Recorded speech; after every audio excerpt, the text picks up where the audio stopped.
by for Titanfall.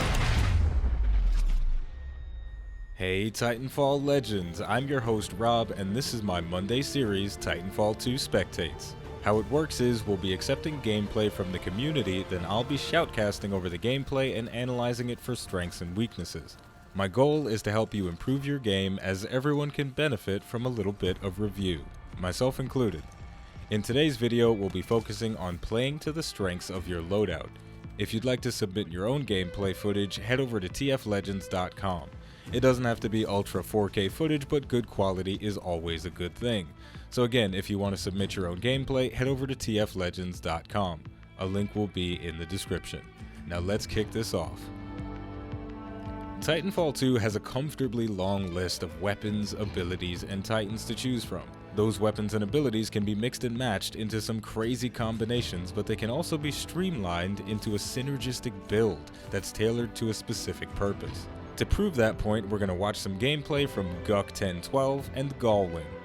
We're going to start off with Galwin. He's playing a match of attrition on the map Crash Site. His primary weapon is the Devotion light machine gun. His pilot tactical is the Pulse Blade, and his ordnance is the electric smoke grenade.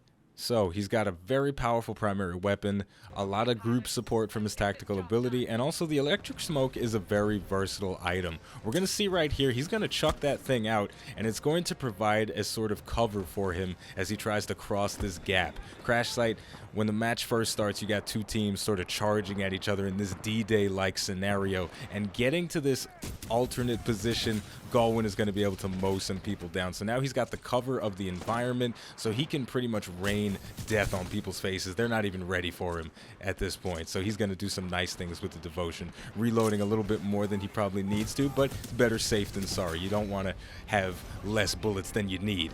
Alright, especially when you're using a gun like the Devotion. When this thing gets going, the fire rate is really impressive, and we're going to see a little bit of it right there, but then Galwin is going to take a shot to the face that is going to end his initial spree. Now, the topic at hand is playing to the strengths of your loadout, right?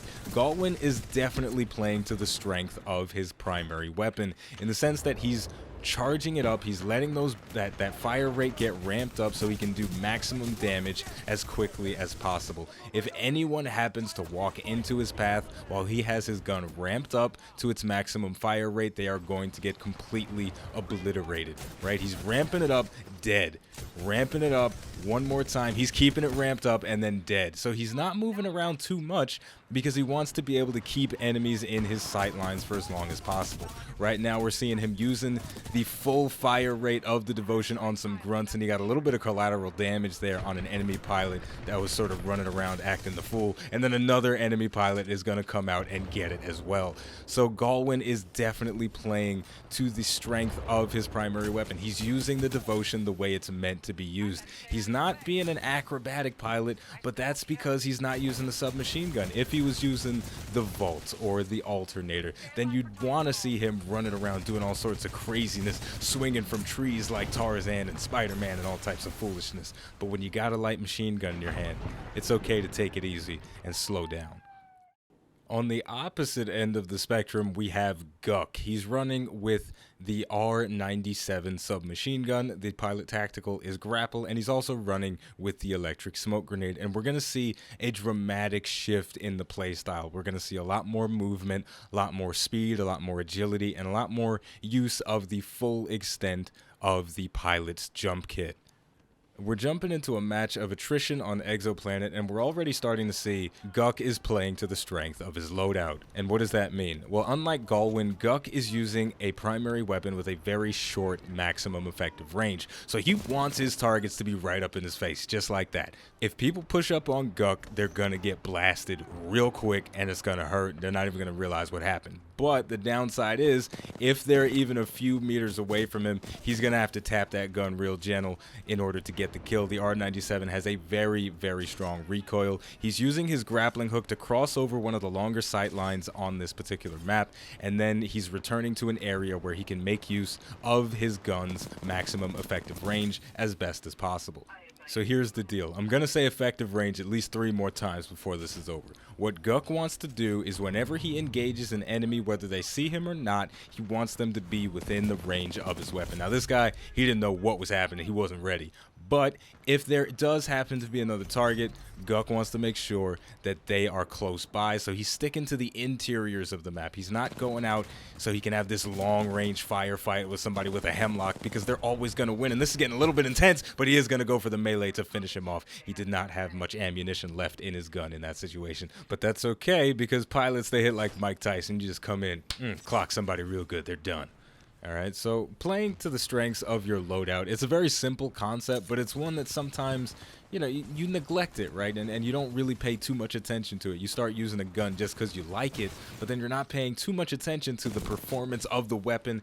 And right there, we saw the performance of the R97 in close quarters. But, you know, if he was using a hemlock, for example, those close quarters engagements, they may have gone in the favor of the enemy, because the hemlock does perform a little bit better at the medium to long ranges.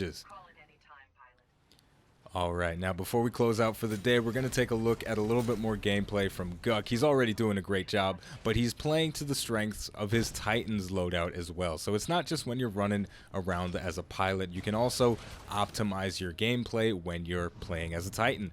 Now he's using Tone, and Tone is a marksman. She doesn't need to be all up in the thick of the action, and what Guk is doing right now is he's engaging from a covered position. He has his particle wall up, so he's got that protection, but he's also right next to a physical wall from a building. So if the shit hits the fan, if things start getting a little too dangerous, he can just dash behind cover and he will be protected. But he can also come out when he needs to, using his salvo core, getting some big damage. He is going to go doomed, and it's probably in his best interest to eject, so he is going to do so. Switching back to that R97, he's going to tap a little bit, and then once he's in the optimal range of the gun, he's going to unload and finish off his target. And there we go, we're all finished for the day. If you enjoyed this, be sure to check out my personal channel, iBlueAirJGR, for more Titanfall 2 related content, among many other things. This has been your host Rob from iBlueAirJGR, and until next time, stand by for Titanfall.